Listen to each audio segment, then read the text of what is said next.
The Lorna M. Johnson Global Institute is rooted in equality and justice. We are committed to exploring innovative, non-traditional modalities and approaches to positively shift cultural norms relating to bias, hate, and disparities. Thank you for joining us today as we discuss the fierce urgency of this moment, a great moment for healing communications and bridging the divides within race, culture, faith, media, and politics. We must be the change we seek. Let's follow the compass of love for one another. Open our hearts and inspire the best in each of us, eliminating the virus of bigotry and confusion. Responding to the call of our moral compass for a more perfect union, I ask each and every one of you to join me in bridging the divide by sharing your bridge building ideas through the Lorna M. Johnson Global Institute Town Hall. The future is in our hands.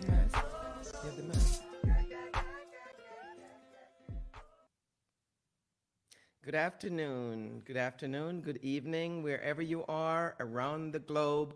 Welcome to the Lorna M. Johnson Global Institute Virtual Town Hall. You know what to do. Host a Facebook party, share with family and friends, and most importantly, let us know your thought in the comment section. Well, we are on the final countdown for election. 5 more days to go. Election 2020, November 3rd, the most consequential election in our lifetime. And I'm here to remind you one more time, your vote is your power. So November 3rd, make sure you go to the poll if you have not already done so. Do not use the mailbox at this time. Use the drop-off or go in person and take a friend. In 1965, John Lewis, along with over 600 people, marched for the right to vote. They were met by state troopers who spat and beat upon them, peaceful protesters. It was so bloody, the day was called Bloody Sunday. President Johnson signed the Voting Rights Act to protect black people at the ballot. Let's see. I'm gonna walk, I'm gonna walk, I'm gonna walk, I'm gonna talk. We had to march. Selma was a place where people could not register to vote. People had stood in unmovable lines. There was a tremendous amount of fear. I remember so well when we arrived at the top of the bridge. Down below we saw a sea of blue. Alabama state troopers. It'll be detrimental to your safety to continue this march, and I'm saying that this is an unlawful assembly. You are to disperse. You are ordered to disperse, go home, or go to your church. This march will not continue. You saw these men putting on their gas masks, and they came toward us. Advance toward the group. See that they disperse.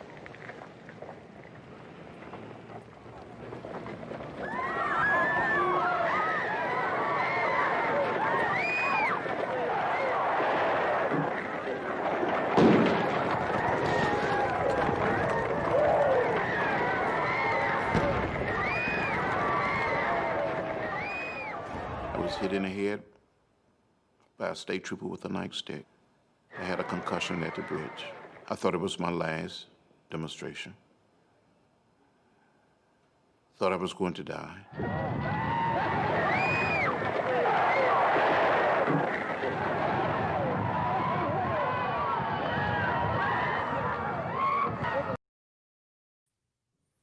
Those who came before us, like John Lewis, risked their lives to vote. And John Lewis, before his death, he asked us, get into good trouble, vote. So we're saying, vote like your life depends on it. I'm sure John would be very proud of the amount of young people going to the vote, marching and, lining up, waiting to vote. I think he would be very pleased today. Let's see that.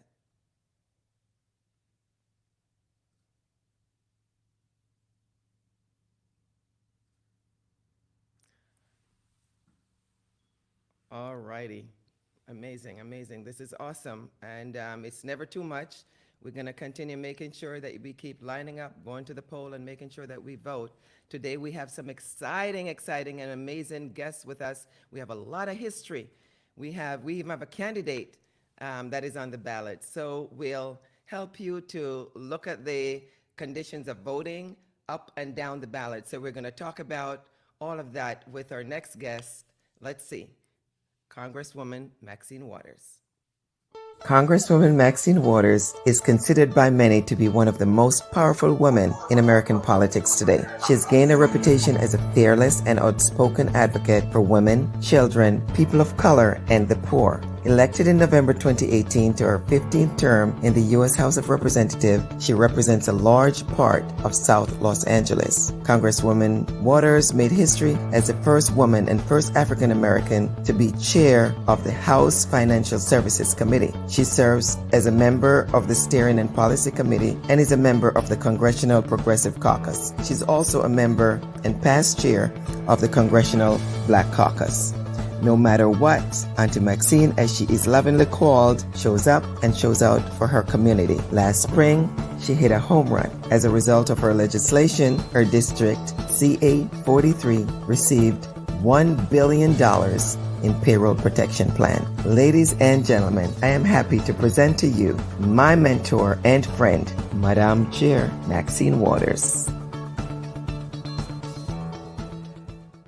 Lorna, thank you for that very generous introduction.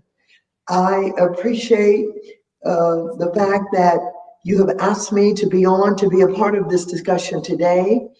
You're absolutely correct. We have to keep discussing from whence we came, the civil rights movement, how far we have come, and how far we're yet to go.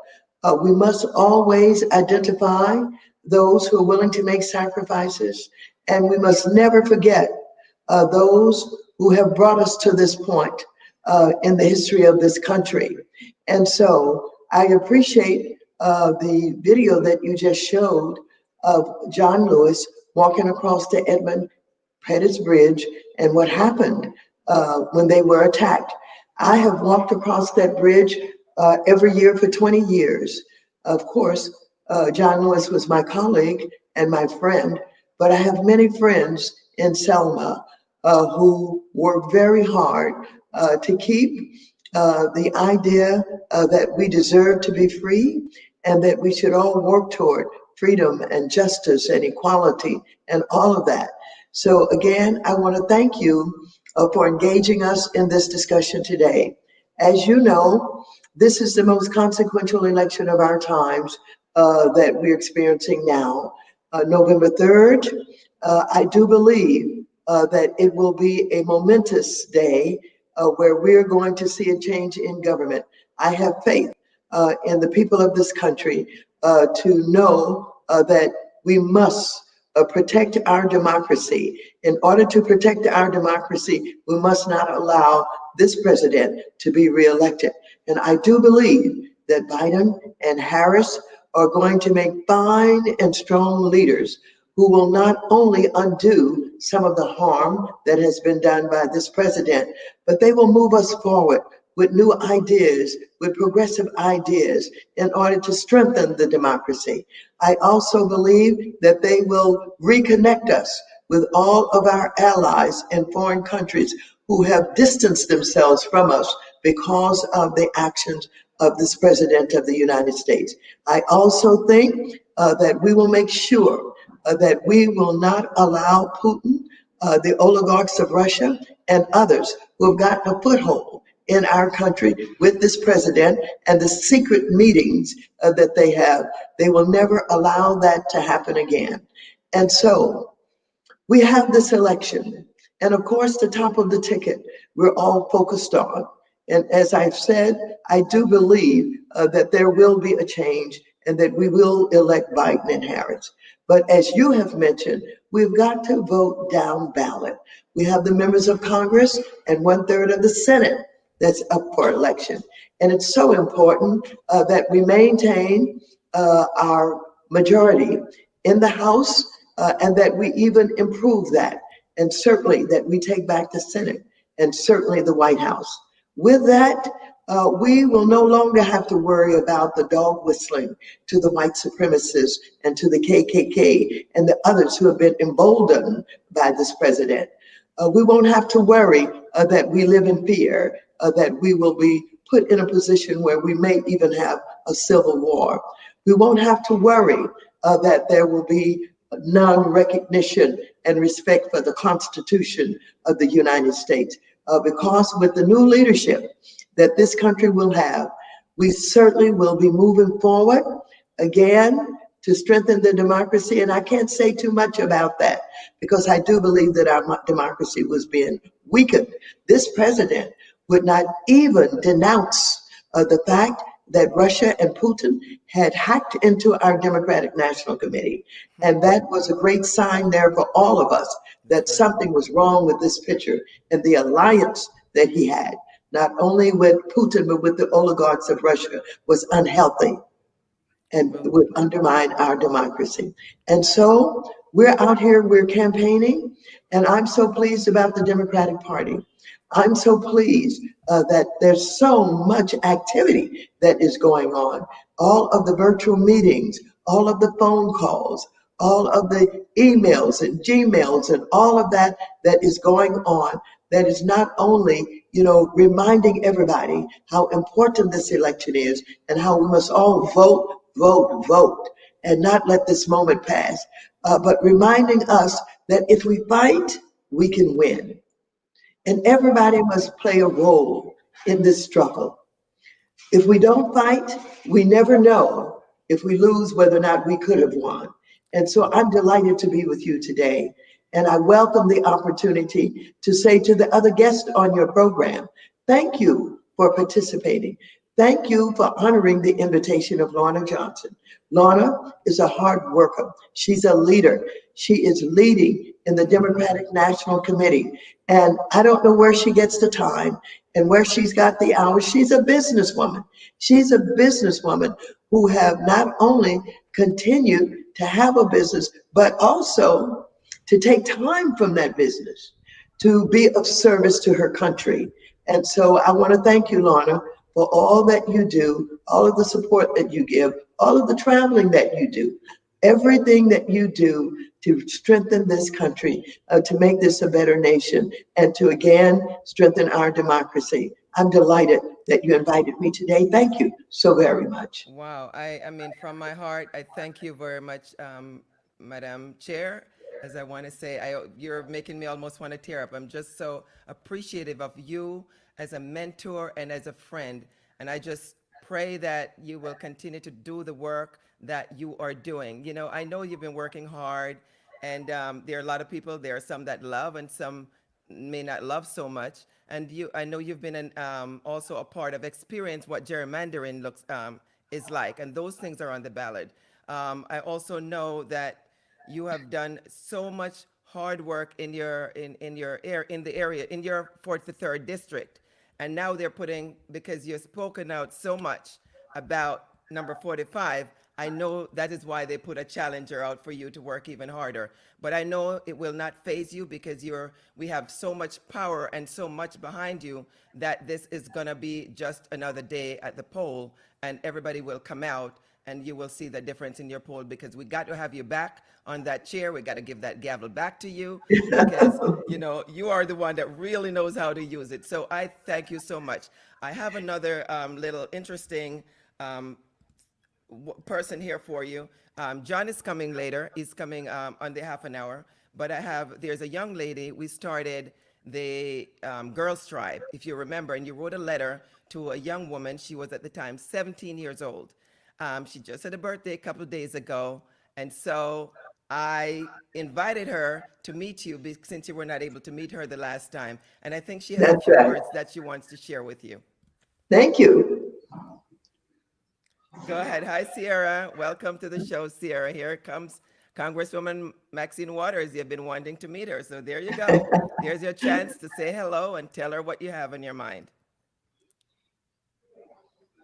Go on, Sierra.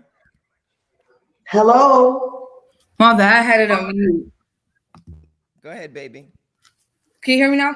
Yes, Yes, I can hear you. Okay, I just want to say it's finally an honor to get to meet you. I've been wanting to meet you since you wrote me the letter.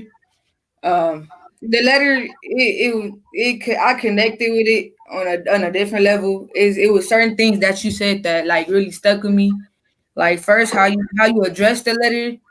Like you said like where I went to school, me playing basketball. So it's kind of like I feel like one of your peoples, and I know they call you Auntie Maxine and stuff. So I just feel like one of your kids. Um, it motivated me to want to go vote. It motivated me to want to get my peers to vote. Like I'm in a drum line, wanted me to go tell them to get to vote and stuff like that.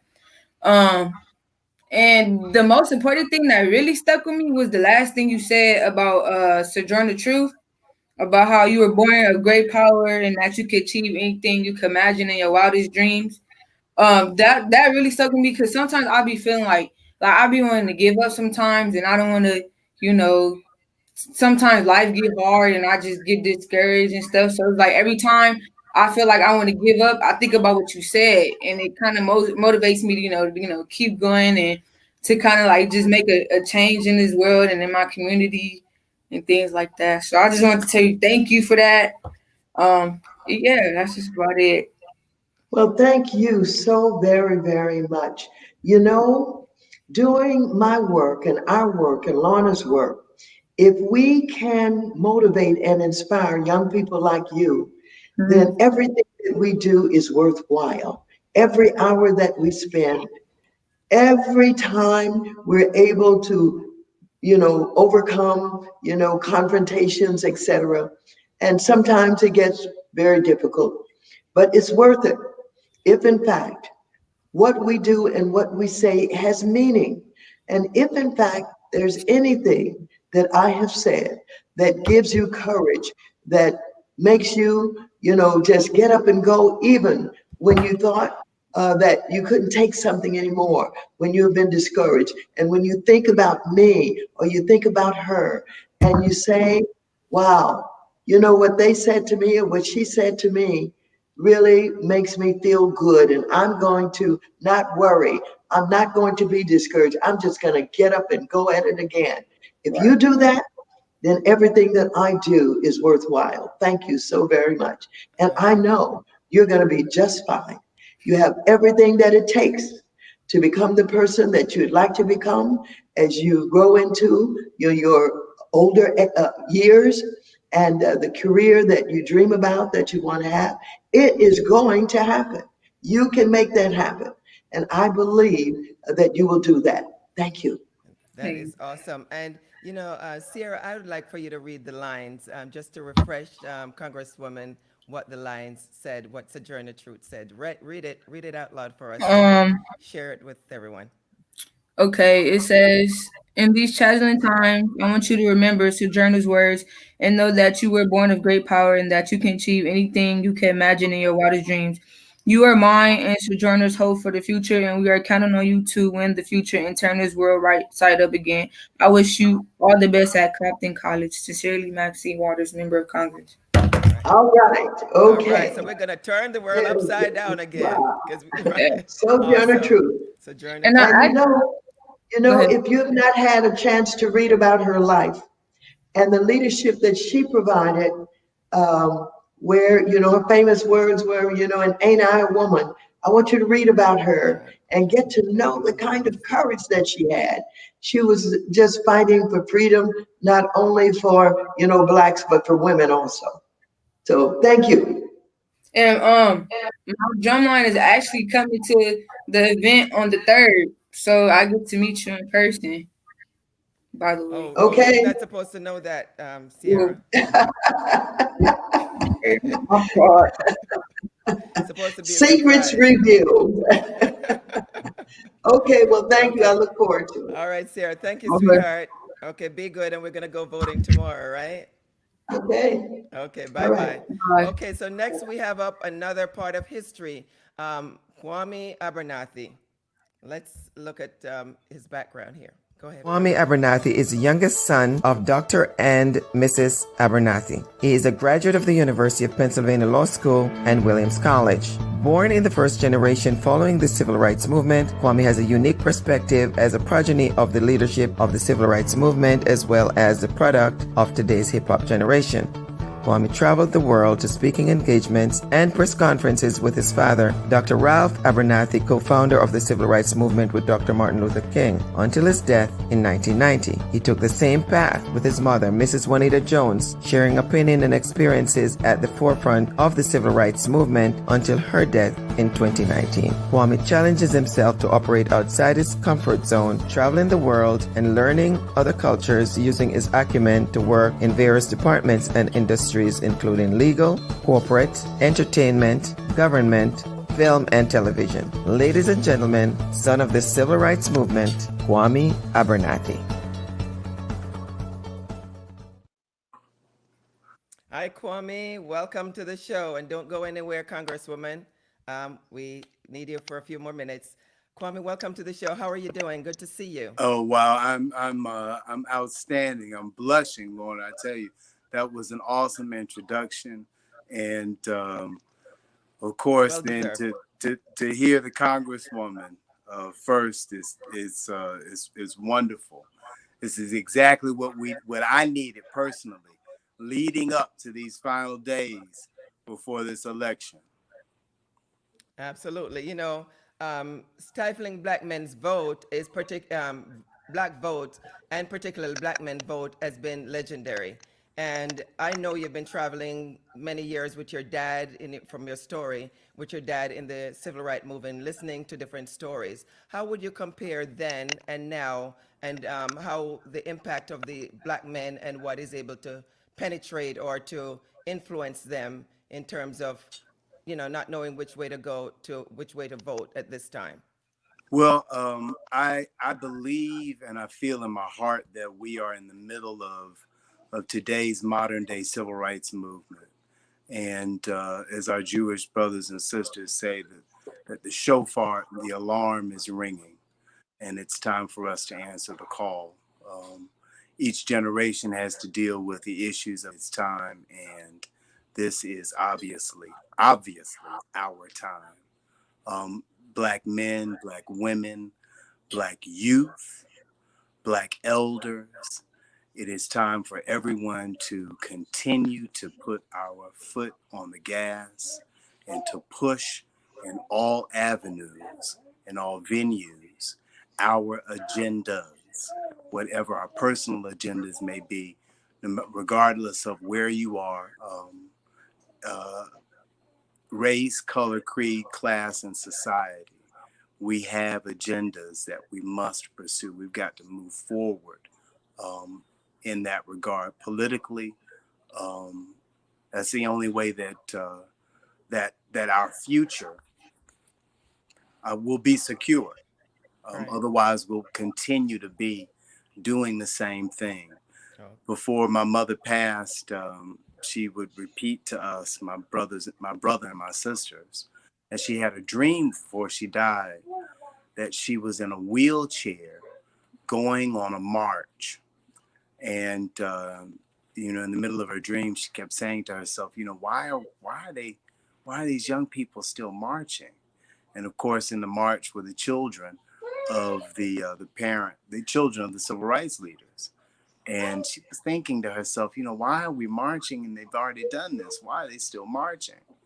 And, obviously here we are in 2020, the year of the plague and the age of Donald Trump. And we are in the streets again. The revolution will not be televised. We must be active. It's going to require activity and sacrifice. You cannot phone in your involvement, and we must continue to do the work that has been set for us by our forefathers and foremothers. A congresswoman only has the power that we support her and give her, and we must continue to do that and be Amen. prepared to follow her lead. Awesome, awesome. That is a Wow. great word. You Wow. speak like a wise man, Kwame. I'm older than you are. My goodness. Well, that's what I was thinking, Lorna. Whoa. That's just what I was thinking. He speaks so wisely, but of course, we should not be surprised. It was Right. instilled in him from birth. His Exactly. mom and his dad instilled in him a sense of responsibility, a sense of, love for his people, and a sense of what's right and what's wrong. And it comes out in his voice and in his words. And I was thinking the same thing. Boy, he speaks with wise tongue. Yeah, absolutely. Congresswoman, I uh, there is something I wanted to share with you. We know you work hard, and like I said, there are people that embrace you, and there are people that want to challenge you at all times. I ran into a very special person yesterday, coincidentally, and that was speaking so highly of you. And I said, I think it would be great if this person could come on and say it directly to you, because with all the stress, you could use some love and some appreciation. And so stay tuned and let's see who this person is. John Rogers. Let's John Rogers Jr. John is an investor, philanthropist, and founder, CEO of Ariel Investments, LLC. John is the only son of Joel LaFontaine and John Rogers Sr. John's mother was the first African-American woman to graduate from University of Chicago Law School and became a very prominent lawyer in Chicago. His father was a Tuskegee Airman pilot in World War II and became a prominent judge in Cook County. Rogers' great-grandfather owned a hotel in Tulsa known as Black Wall Street. The hotel was destroyed in the Tulsa riot. Rogers helped finance the documentary Before They Die and had a brief appearance. His company, Ariel Investment, is the largest minority-run mutual fund firm. He has been a regular contributor to Forbes magazine for most of the last decade. John was a leader on President Obama's inauguration committee. Rogers was honored with the Woodrow Wilson Award from Princeton University for the breadth and depth of his service to many organizations. John, with his mentee Arne Duncan, former Secretary of Education under President Obama, opened the Ariel Community Academy in 1996, a public elementary school supported by the money management firm. One of the focus of this academy is financial literacy. Ladies and gentlemen, I am honored to present to you a very humble giant, John Rogers. Hi, John. So good. And I'm so honored that you could come. But I know you really wanted to meet or to say hello to Congresswoman Waters. I call her Madam Chair. So there you go, Madam Chair. John Rogers. Say all you got to say to my Madam Chair. And so we can make her feel good and that her work is worth it. And coming from you, I know it's powerful. Well, thank you very much for inviting me on, Lawrence. I really appreciate this. It's a great, great opportunity. Chairman Waters, it's just an honor to be here with you this evening. Thank you. I talk about you everywhere I go because, people always ask me when I'm doing a Zoom or I'm on television, I'm somewhere, do you have hope for our future? For African-American entrepreneurs and business leaders in this country and our whole community. And I tell people the one thing that's given me hope is that when you have a leader like Chairman Waters chairing the House Financial Services Committee and holding corporate America accountable, fighting for economic justice, fighting for fairness, fighting for true inclusion, it really truly gives me hope for the future. And your leadership has just been so extraordinary for so long. The impact you've had has been so long lasting. But the legacy that you're leaving now and building on now and the change that you're demanding in our country is just extraordinary. And it's having impact in corporate boardrooms and leadership roles and leadership suites throughout the United States and throughout the world. So it's just an honor to be here, to thank you for your leadership. You give me hope for the future. We'll be able to move our people forward. So thank you. You're so welcome. Thank you. Thank you, John. Thank you for sharing that with us. I also wanted to, I don't know if you were in the waiting room when we talked about the young girl that Congresswoman wrote a letter to. We have a new organization we call the Girl Tribe. And we have influential women who write letters to our girls in the inner city to inspire them. And we just had a 17-year-old just turned 18-year-old that Congresswoman wrote a letter to. And I know that your academy, you have an academy, and what you talk about is the main thing that, from my understanding, that you have at the academy was financial literacy, and that's one of the things that I'm trying to do with these young girls. Teach them civic engagement, financial literacy, and self-esteem. And I would love, hopefully, one day we'll be able to get Melody Upson to write a letter to these girls also. And I also wanted to talk with you about what do you think is the influence of money on voting at the moment. You know, you talk about, I look at Killer Mike and Ambassador Andrew Young getting ready to open a black bank, which is amazing. And then you have 50 Cent, who is out there talking about he doesn't want to become 20 cents. Can you help to address that and how money plays a role in politics today and even our influence as to how we vote?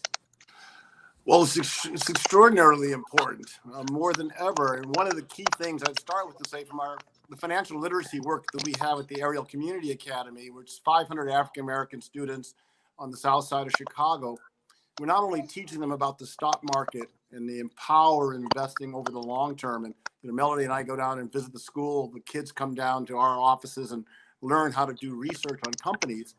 But one of the key things they're also learning is they can see someone like Melody and start to dream of being a financial services executive, to learn about opportunities in financial services. And so many of the young people have gotten into the industry, and a couple of them have worked full-time at Ariel after they graduated and moved on in their careers. So I think this financial literacy, getting financial institutions to partner with urban public schools, I think is the right idea, because we know there's so much wealth that's being created now in financial services. The wealthiest people in America, from the Bloombergs to the David Rubensteins, are all in financial services. But what your point that I talked about yesterday is that political empowerment that comes from that is so dramatic. You know, our last two governors here in Illinois, one was a private equity executive. Our current governor is a venture capitalist. We know what Mike Bloomberg had in New York City, being a financial services executive and technology executive. And not only do these people, are they billionaires and help, they're self-financing their own elections, but then they bring all their billionaire friends together, the people that they've run these hedge funds and venture capital firms and private equity firms, and they create so much money to get themselves elected to these powerful positions. Many of us African-American business leaders and entrepreneurs who don't have that kind of wealth can never think about participating in our capitalist democracy by running for office, because the wealth disadvantage is just getting larger and larger and larger in this country. And I know the chairman knows, and many of you know, that it's gotten much worse over the last 40 years, which worries me about the kind of political empowerment that we need in this country. It's going to be harder and harder for us to elect dynamic progressive leaders because of this huge wealth gap that we have in our country today.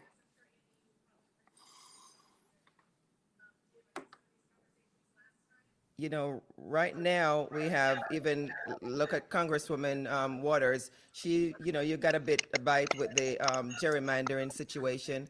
And now, because of your outspokenness on number 45, they are pouring a lot of money into putting another young black man to run against Congresswoman Waters. So now you have to be out there knocking on doors. And I mean, you've been doing the work. You've always done the work, and it hasn't changed how you're doing the work. But the challenge is put there because of the work that you're doing. I wanted to ask you, John, you were talking yesterday, you talked about the mayors also. We don't have as many mayors as we had in the past. And again, because of the financial and the financial connections, as well as relationships that black people may need to have in order to run for these positions. Well, you know, we've talked about it two ways. We're concerned that the numbers absolutely are going down, And the political leaders today often are not talking about economic justice the way Harold Washington and Maynard Jackson and Marion Barry did, and the way that Chairman Waters is today. That's why her leadership is so important, because she's bringing that spirit of understanding the importance of building African-American entrepreneurs and African-American business leaders for our communities, to build a strong middle class, great role models for the next generation. And for some reason, when we do get a mayor's position somewhere along the way, this new generation is just not nearly as outspoken as the last generation. And it's one of the things that's what again I love about Congresswoman Waters, is because she is leading, and her chairmanship means so much in leading on these critically important issues to our community.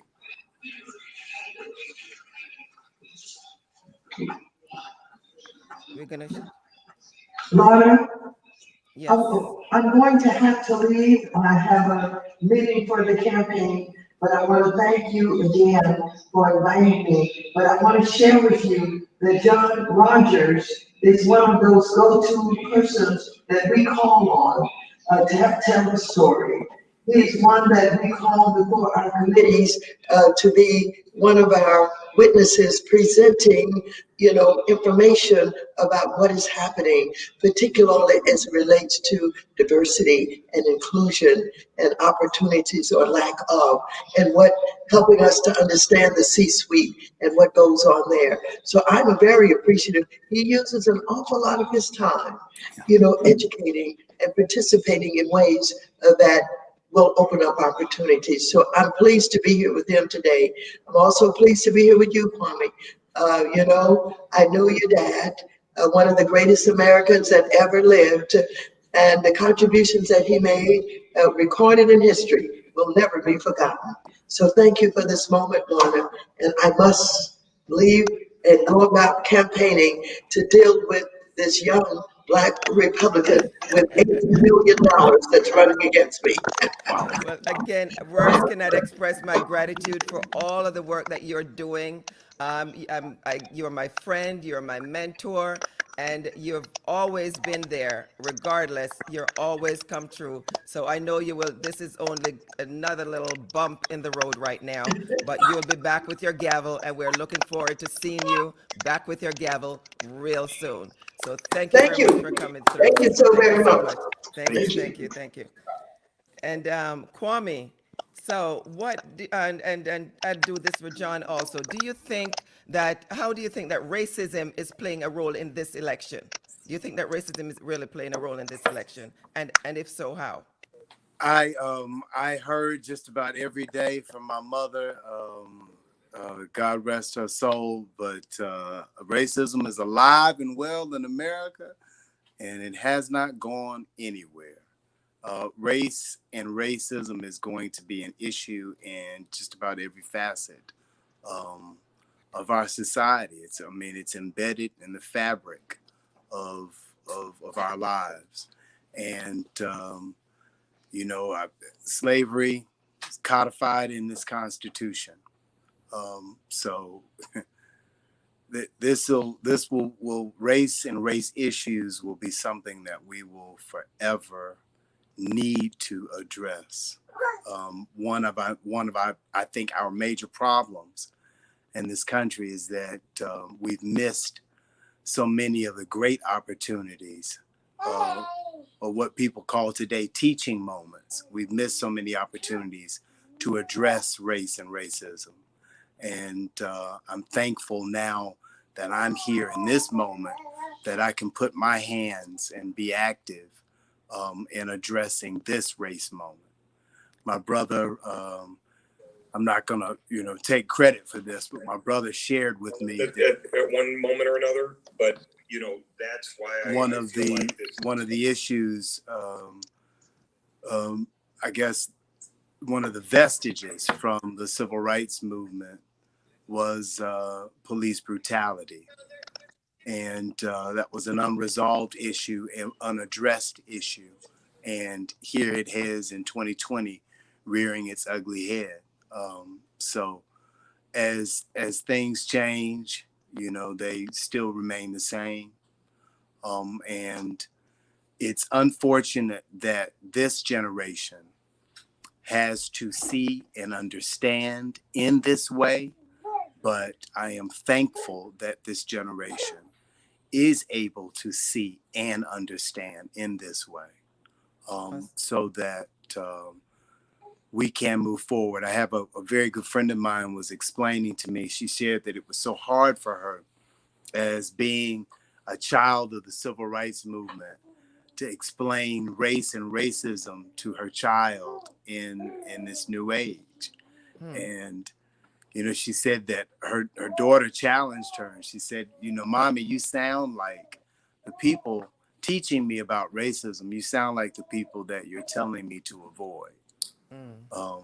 And unfortunately, we've had these great examples which have taught her daughter on her own.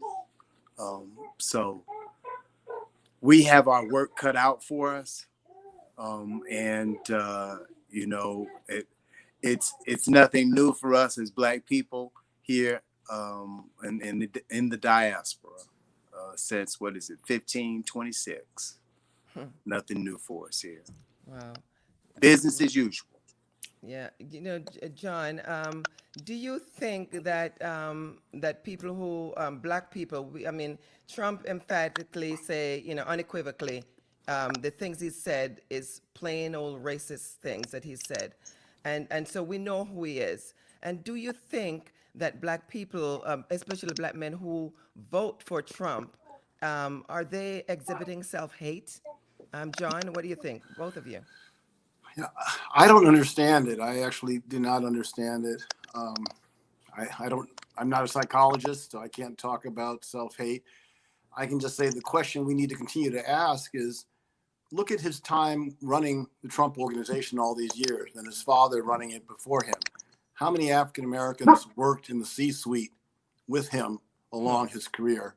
How many Black decision makers did he get on the elevator with every day, include in his meetings and helping make decisions on the future of those companies?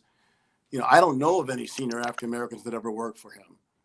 And we know it's continued into the White House, where he has virtually no African American leadership there and one Black cabinet member. So the data is just so clear. He's not respected us. He's not believed that we're smart enough to work for his organizations in leadership roles and to make a difference in leadership roles.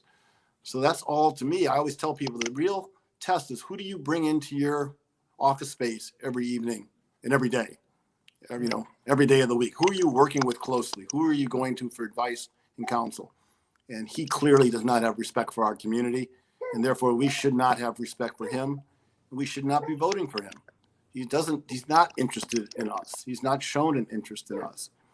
So it's just a tragedy if some of these folks have not been able to see the light and understand it. I had Jane Elliott. I don't know if you know who Jane Elliott is, but she was on last week with me. She talked about diversity and racism, talking about the blue-eyed, brown-eyed exercise that she does all over the world.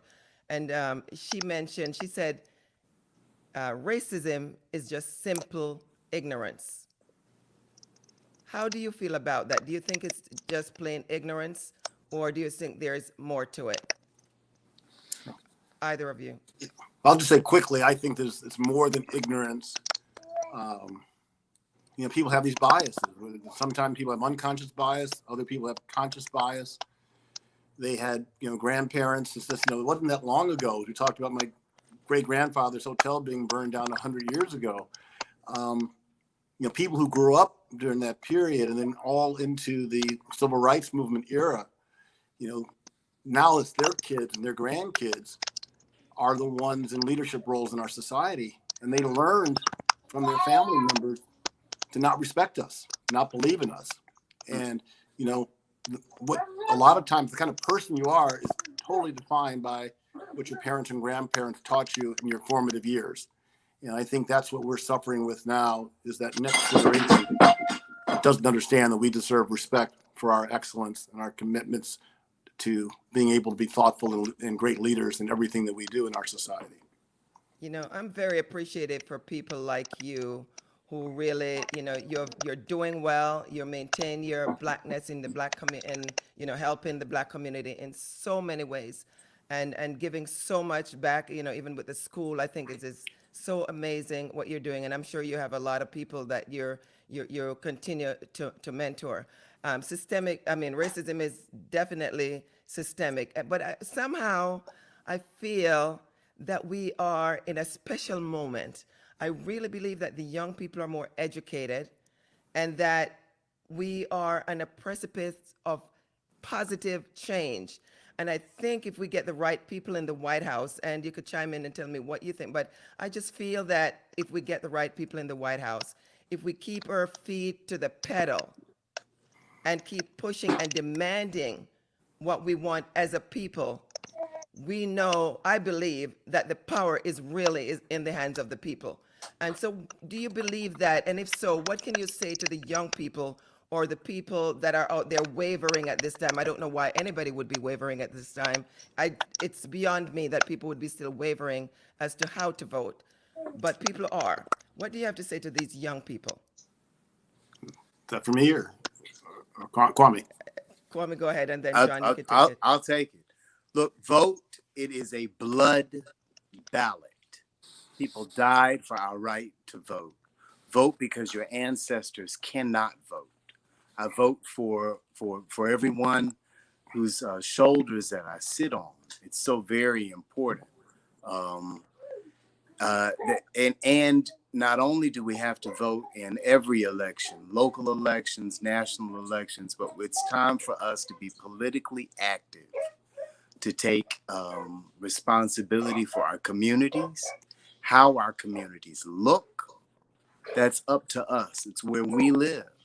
The money that's allocated to our communities, being involved with our politicians, being involved with the school board, all policy makers. It's time for everyone to be politically active. Community, be involved in your community. It's the only way that we're going to get things done. The alarm is ringing, Lorna. Young people, I applaud. I remember this young man told me that his teacher registered them to vote in homeroom, and told everybody, asked everyone in the room, whether they were 18, whomever was 18, pull out your cell phone. And he took them to the Secretary of State's website, and people registered to vote right then and there.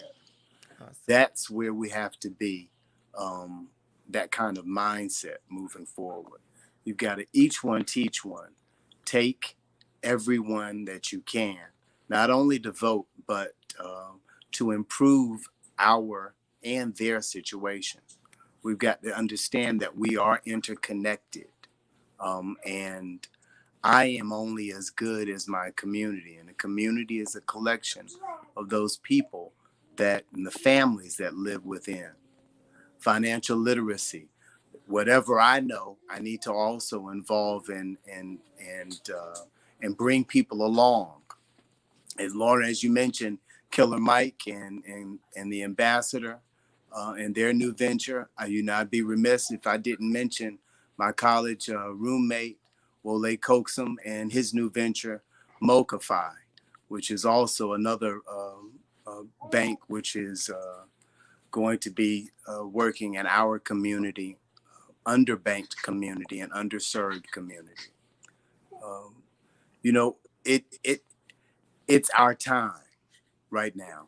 And if you don't feel it, if you're not alive, you can't be alive. Now is the moment. From Hollywood to television, the examples are all around. In politics, this is it. Get in, get your hands dirty. And as my congressman would have said, be involved in some good trouble. But we've got some work to do.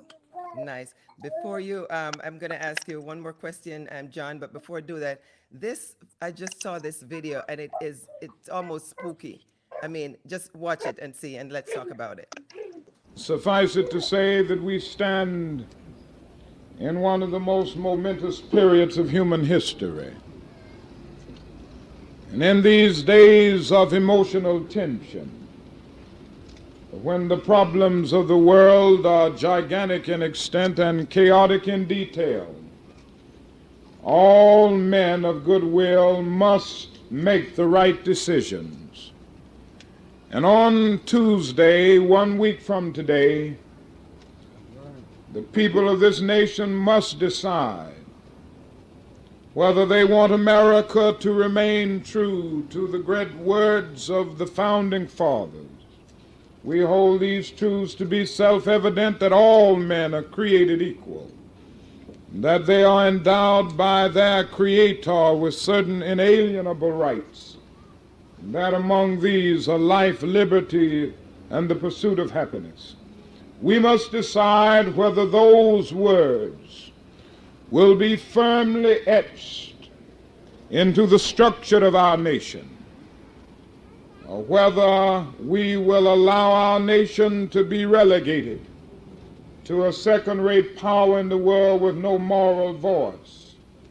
We must decide next Tuesday whether America will take the high road of justice and peace and compassion for the poor and underprivileged, or whether this nation will tread the low road of man's inhumanity to man, of injustice, of short-sightedness. And each of us has a moral responsibility, if we are of voting age and if we are registered, to participate in that decision. I come here to urge every person under the sound of my voice to go to the polls on the 3rd of November and vote your convictions. Now, I know you're intelligent people, and I don't need to tell you who you should vote for. I don't have any fear about that. You know who to vote for. I'm just asking you to vote. Now, just if you need, very seriously, never before in the history of our nation has a candidate for the presidency taken such a negative stand on the demands of our Judeo-Christian heritage for justice and understanding, goodwill, and compassion for the poor and peace. And so all men of goodwill will go to the polls on November the 3rd. And I hope we will have a great day in our nation, so that when we wake up on the 4th of November, we will know that America has made the right decision.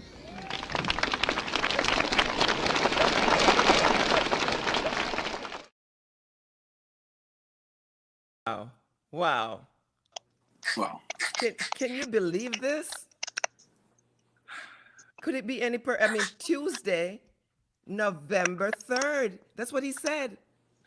Yeah. And all the context and all the things that he said. I mean, it's just amazing. You can speak. Anybody want to make comment? Go ahead, John. Well, I would just say that it's just so important that we vote. It's critical that we vote.